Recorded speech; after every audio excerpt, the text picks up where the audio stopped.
Today we're going to talk about how life stressors can lead to low libido. So what's a life stressor? What am I talking about? It's anything that happens in our environment or our context that leads us to feel stress. And these stressors can often lead to low libido. So imagine Amy, 2 kids under the age of 10. She works full time. She makes an average income that keeps her in a financial situation that's stressful. Not only does she have financial stressors, she also has time constraints. So there's very little time. There's always work, whether it's work at work or work at home. Amy does not stop. She does not stop until she lies in bed and closes her eyes. The thing is that this constant going and going creates exhaustion. It creates even feelings of anxiety and depression. Amy also has to deal with what any woman, no matter where she is, has to deal with, which is a lot of stressors facing the inequities of being a woman in the world. And that starts in the place of the home, that even a person that is married and working full time, and this is research, I'm not making this stuff up, like even a woman that works as much as her partner worked, she is still responsible for 75% of the domestic labor. And that's not even talking about emotional labor. That's just like what happens in the home. She's responsible for the physical actions of what happens at home and with the kids. She's also responsible for the emotional labor of the family and keeping the family together and dealing with all the emotional issues, but she's also the manager. She's also the one that has to deal with the nagging because a person won't do something that they have been asked to do. Then that causes problems in the other person. So Amy is overworked, stressed out, exhausted, feeling the pressures of being a woman and the inequities of that. And then if there's any intersection with race or with sexual identity, that just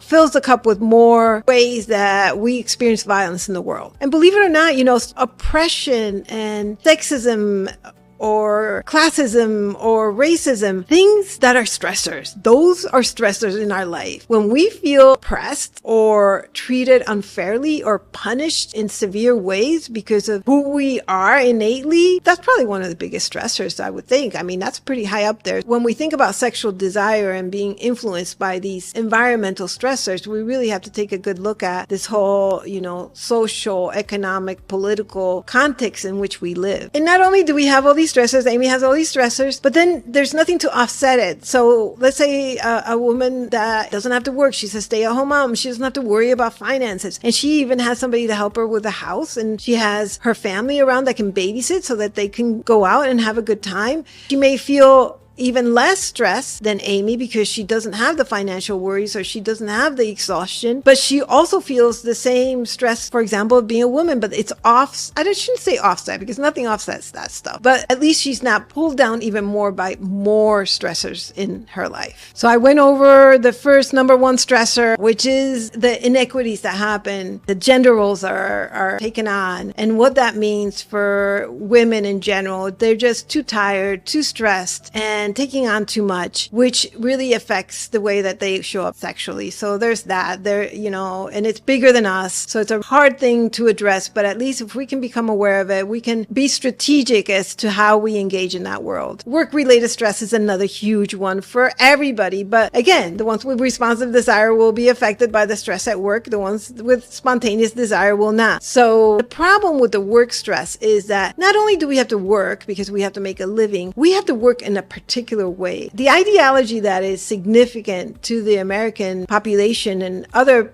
people in the world is this Protestant work ethic that not only do you work, but if you work hard and you sacrifice and you give up and you accommodate and you go the extra mile more than everybody else, that makes you a valuable person. And what happens is that institutions take advantage of this. What they do is they set up this, like in academia, this happens a lot. Like they take up this ideal of working for nothing, that is the ideal. Like if you volunteer, the more you volunteer and make no money, the better person you are because you are giving to the community. Not in a system where I could be paid for that, but I'm not. And so where's the money going to? It's not to me. It could be to me, but instead it goes somewhere else. So it's a decision to make, but at least make it with the understanding that these systems are embedded in this Protestant work ethic type of ideal. And you don't have to abide by that, especially if it's creating more stress. Because if I can't sacrifice, if I can't say, okay, I'm not going to pick up my kid from school because I need to be at work, everybody else is at work, and most of these people aren't married or have kids, and I have to compete and I have to be the best, so I'm going to stop doing this other thing, that can create a lot of stress for us. Or the stress of trying to meet that ideal, because again, it's an ideal which is usually something that's unattainable. So that causes stress as well. Health issues, physical issues, chronic illness. For some people this is not obvious, but I guess I'm going to have to say it. It can, especially with people that have a responsive desire, cause issues. If you have pain during sex, or if you have irritable bowel syndrome, or if you suddenly can't be touched because you have a rash all over your body, any of those type of things, or even decreased capacity, whether something has happened and we can't, squat like we used to, like all those things are going to affect the way we show up, especially if a squat is needed in the sexual encounter. Major life transitions can really kill desire because they create stress. Like if we're going to move, stress. If we're going to change jobs, stress. If we're going to have a baby, stress. If we're going to get married, stress. All these different transitions cause a lot of stress. And so to just expect that, for a lot of people, major transitions or change in that big significant way can cause them to not feel desire for sex as much. Before I said it was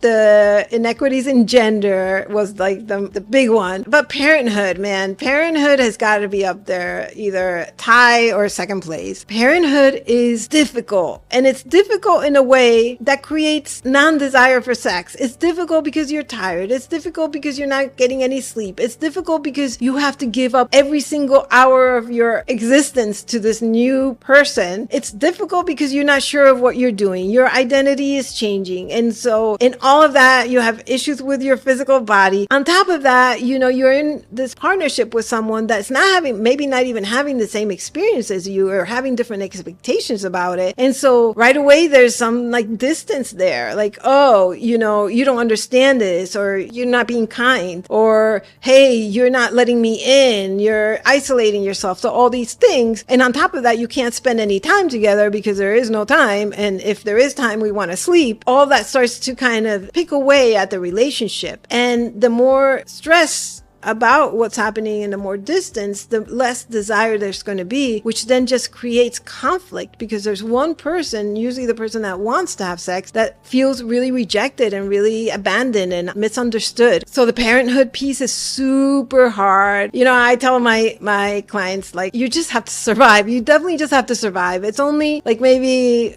4 years, definitely by 7 years, you're going to feel some relief. So when you're in survival mode, be smart. If I'm in survival mode, am I going to add a lot of stuff that's superfluous to my existence? No, because I'm in survival mode. I need all the energy, all the focus that I can have to deal with this particular moment. So I'm going to be picky about what I do. I'm going to limit the things that I do. I am going to think twice before I say yes to something. I am going to figure out the easiest, even though it might cost a little bit more, of getting groceries, for example. So anything that will help me just survive this moment is good. So really simplifying your life and looking at all those things I just mentioned. The other issue with parenting that gets in the way of sex is that we often fight about parenting styles. And so if there's conflict about parenting styles and you're not on the same page, or God forbid, you're worried that your partner, you always have to be hyper vigilant and kind of rescuing your kids because your partner can fly off the handle sometimes. And so you have that added stress. So that definitely will contribute to lowering of sexual desire. Any change in mental health is going to affect your sexual desire if you have a responsive desire.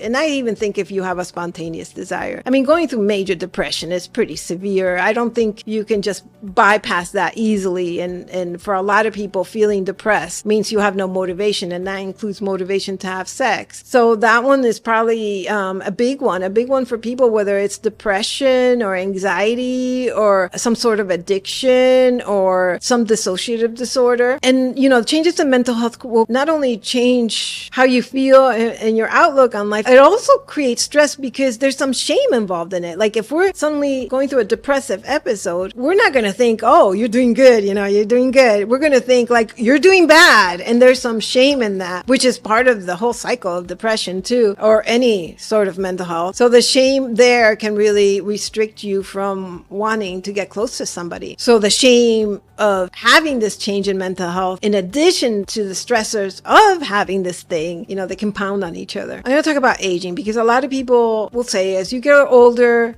you're going to lose your desire. You're going to lose your sexual functioning. And that is true, sort of, but it's also not true for the reasons that you think it is. And it is also true for the reason that you think it is. So it is true that our bodies change. We get drier, or we lose our ability to become erect or stay erect. Those things are natural occurrences for a lot of people, just like losing your hair or losing your skin toneness or whatever it is. Those are real things and they do affect it. So yes, our sexual desire is affected by aging. It also is affected in a positive way too, because as we age, we start to gain resources, basically. Resources, whether they're physical, financial, relational, emotional. So the stronger that I feel, the better equipped I am to say, I don't want this. So as you get older and maybe there's some difficulty in the relationship, it might not be from a physical issue. It might be because I'm finally going to say, no, I don't want this. Or listen, I'm finally going to say yes to this thing that I've always wanted. Hence, aging doesn't have to be a negative thing. It could also be a very positive thing.